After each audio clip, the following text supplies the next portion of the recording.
अपने गुरु महादेव के चरणों में प्रणाम करता हूँ। इस कालखंड के प्रथम शिव शिष्य भैया साहब श्री हरिंद्रानंद जी के चरणों में प्रणाम करता हूँ। शक्ति स्वरूपा माँ दीदी नीलमानंद के चरणों में प्रणाम करते हुए आप सभी गुरु भाई बहनों को मैं प्रणाम करता हूँ।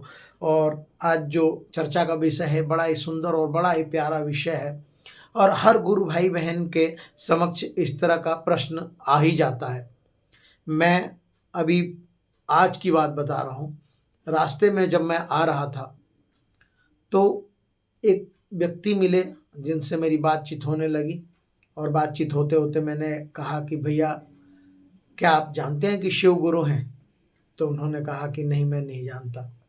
फिर मैंने बताया कि मैं शिव शिष्य हूँ, मैंने शिव को गुरु बनाया है और आप भी शिव को गुरु बना सकते हैं। मैंने उनसे कहा कि शिव को गुरु बनाने के लिए 3 नियम हैं। पहले में दया की याचना करना कि हे महेश्वर शिव, मैं आपका शिष्य हूँ, मुझ पर दया कीजिए।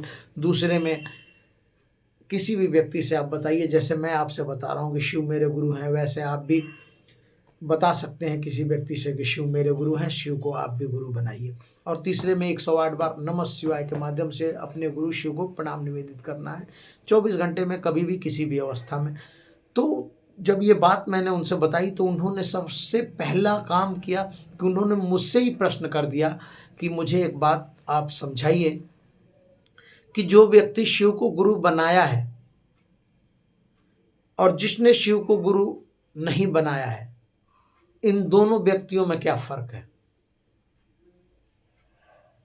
उनका प्रश्न भी जायज था और मैं भी थोड़ी देर के लिए सोच में पड़ गया कि मैं क्या जवाब दूं। मैंने महादेव से दया मांगी कि महादेव कुछ ऐसा शब्द दीजिए, कुछ ऐसा अनुभव दीजिए कि मैं इनको अपने शब्दों से, मैं अपने अनुभव से इनको संतुष्ट कर पाऊं, ताकि ये भी आपके शिष्य बन जाए।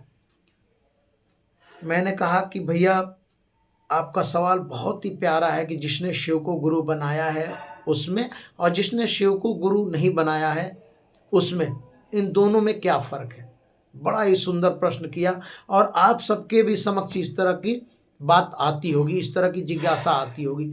मैंने कहा कि देखिए भैया, सबसे पहले मैं आपको ये बताना चाहता हूँ कि जो व्यक्ति शिव शिष्य है, अगर मैंने शिव को गुरु बनाया है, आप अनजान व्यक्ति हैं, आप राह डगर में चलते हुए मुझे मिल गए, तो सबसे पहले मैंने आपको बेझिझक इस बात ने कहने में मुझे किसी प्रकार की घबराहट नहीं हुई। मैंने तुरंत आपसे कह दिया कि भैया शिव को मैंने गुरु बनाया है, शिव को आप भी गुरु बनाइए। शिव इस जगत के गुरु हैं, शिव ज्ञान देते हैं और इस जगत में हर व्यक्ति को शिष्य होना चाहिए शिव का। लेकिन आपने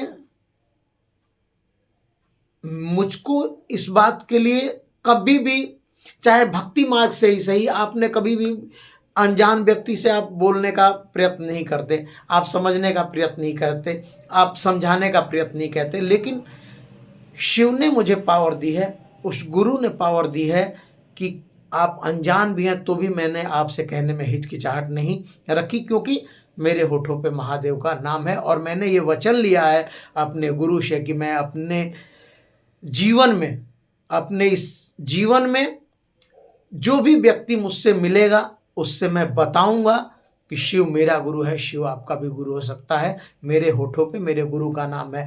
आप अनजान हैं, लेकिन आपके होठों पे आप जब पूजा करते होंगे या पाठ करते होंगे तो आपके होठों पे ईश्वर का नाम आता होगा, उस महादेव का नाम आता होगा।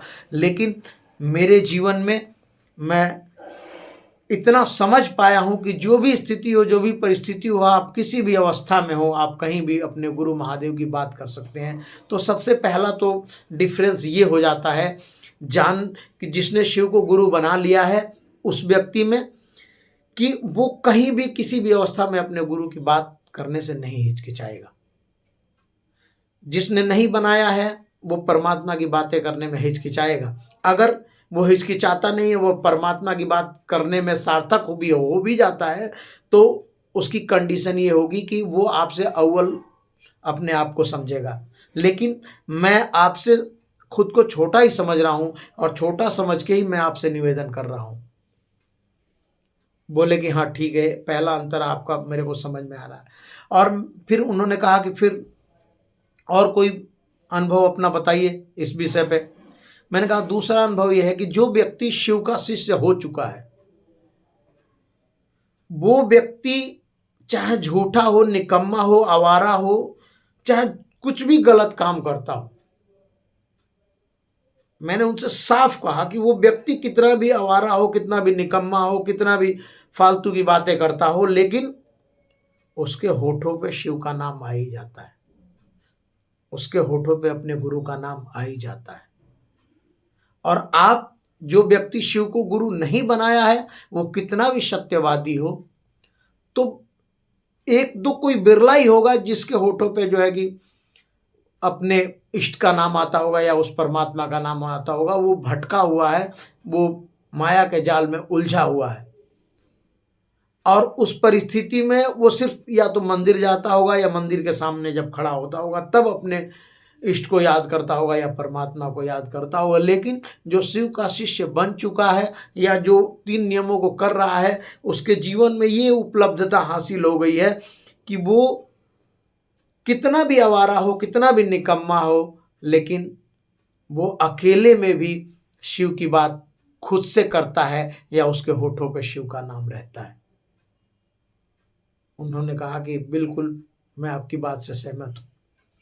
मैंने कहा कि बहुत ही सुंदर और बहुत ही अच्छा रास्ता है, एक बार आप जुड़ के देखिए, महादेव के नाम को अपने जीवन में उतार के देखिए, बहुत ही चमत्कारी गुरु है। और फिर आप राह चलते हुए किसी भी व्यक्ति से, किसी भी आप व्यक्ति से कहने में कभी किसी भी अवस्था में नहीं हिचकिचाएंगे कि शिव मेरा गुरु है और शिव आपका भी गुरु हो सकता है। और जो है कि वेद शास्त्र पुराण भी इस बात को प्रमाणित करते हैं कि जिनके होठों पे अपने इष्ट का नाम है या अपने गुरु का नाम है, उससे बड़ी कोई उपलब्धि नहीं हो सकती है। उसका जीवन बहुत ही परिपूर्ण है, सब कुछ उसके पास वो गुरु महादेव उपलब्ध करा देता है।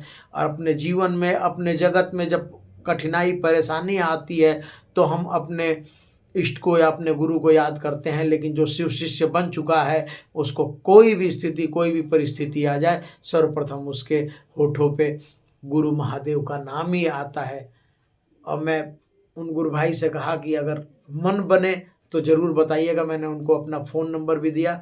मैंने कहा कि जब भी आपका मन करे तो ज़रूर आप बात कीजिएगा, आपको अच्छी लगे बात तो आप जुड़िएगा और गुरु महादेव को अपने जीवन में गुरु स्वरूप में स्वीकार कीजिएगा। शिष्य भाव अर्पण करने के बाद कहीं आप मुझसे भी बेहतर समझ पाएंगे और मुझसे भी बेहतर लोगों को समझा पाएंगे। इन्हीं शब्दों के साथ मैं आप सबको प्रणाम करता हूं और ये मेरा आज का अनुभव आप सबसे साझा किया है मैंने चर्चा के माध्यम से। आप सब बताइएगा कि मैंने उस अनजान व्यक्ति जो हैं उनको मैंने ठीक ठीक जवाब दिया कि नहीं दिया। पुनः आप सबको